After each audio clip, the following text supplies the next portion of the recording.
Come on, man. Stop being such a penny pincher and just enjoy the food. డబ్బు ఖర్చు పెట్టాలంటే అస్సలిష్టపడని వాళ్ళుంటారు కదా, వాళ్లను ఇంగ్లీష్లో ఏమంటారో ఎప్పుడైనా ఆలోచించారా? ఈరోజు మనం సరిగ్గా అలాంటి వాళ్లను వర్ణించడానికి వాడే ఒక భలే ఇంట్రెస్టింగ్ ఇంగ్లీష్ ఇడియం గురించి తెలుసుకోబోతున్నాం. ఎంఎన్బి ఇంగ్లీష్ లెసన్స్కి మీ అందరికీ మనస్ఫూర్తిగా స్వాగతం. మనం కలిసి ఇంగ్లీష్ నేర్చుకుంటున్న ఈ జర్నీలో ఇది మన 49వ రోజు. అందరికీ నమస్కారం.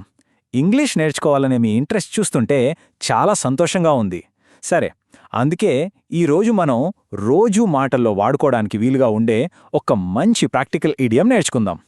సో అసలు పాయింట్కొచ్చేద్దాం. డబ్బు ఖర్చు పెట్టాలంటే అస్సలు ఇష్టపడని వాళ్ళని ఇంగ్లీష్లో ఏమంటారు? ఎప్పుడైనా ఆలోచించారా? దీనికి భలే ఫన్నీగా ఉండే ఒక పదముందన్నమాట. అదేంటంటే పెన్నీ పించర్.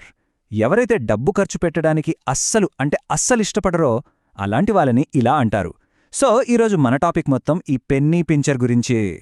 సరే, ఈ పెన్నీ పించర్ అనే పదం అసలు ఎలా వచ్చింది, దీని వెనక్కున్న మీనింగ్ ఏంటి, మనం దీన్ని కొంచెం బ్రేక్ డౌన్ చేసి చూస్తే చాలా ఇంట్రెస్టింగ్గా ఉంటుంది. ఇది నిజంగా పైసల్ని గిల్లడం గురించి కాదులేండి. ఒక్కసారి చూడండి, ఈ పదాన్ని మనం 2 భాగాలుగా విడగొట్టచ్చు. ఫస్ట్ది పెన్నీ. పెన్నీ అంటే ఏంటి? మన దగ్గర పైసా ఎలాగో వాళ్లకది అతి చిన్న నాణెం. ఇక రెండోది పించ్. పించ్ అంటే గట్టిగా పట్టుకోవడం. ఇప్పుడు ఈ రెండింటినీ కలిపి ఆలోచించండి. ఒక పైసాను కూడా బయటకు పోనివ్వకుండా గట్టిగా పట్టుకోవడం అంటే దాని అర్థమేంటి? సింపుల్. మన తెలుగులో సూపర్గా చెప్పాలంటే పిసినారీ. కరెక్టే కదా? చాలా ఈజీగా ఉంది కదా అర్థం చేసుకోవడానికి. ఓకే, మీనింగ్ అయితే మనకి క్లియర్గా అర్థమైపోయింది. కానీ దీన్ని మనం మాటల్లో అంటే రియల్ లైఫ్లో ఎలా వాడాలి? కొన్ని ఎగ్జాంపుల్స్ చూస్తే మనకి ఫుల్ క్లారిటీ వస్తుంది.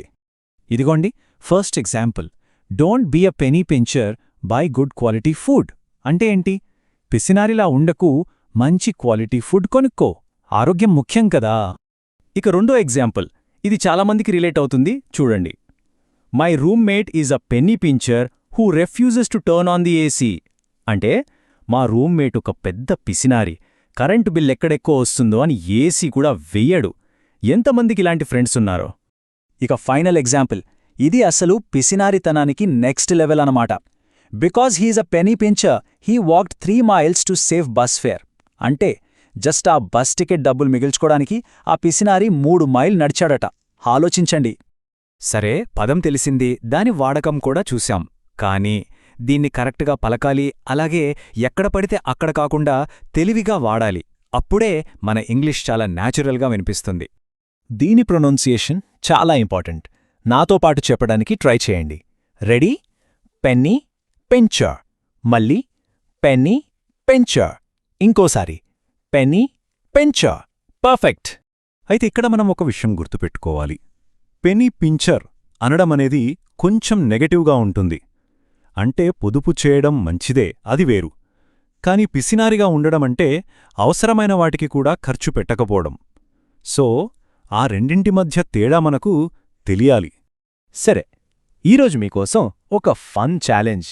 మీకు తెలిసిన వాళ్లల్లో అతి పెద్ద పెన్నీ పించర్ ఎవరు?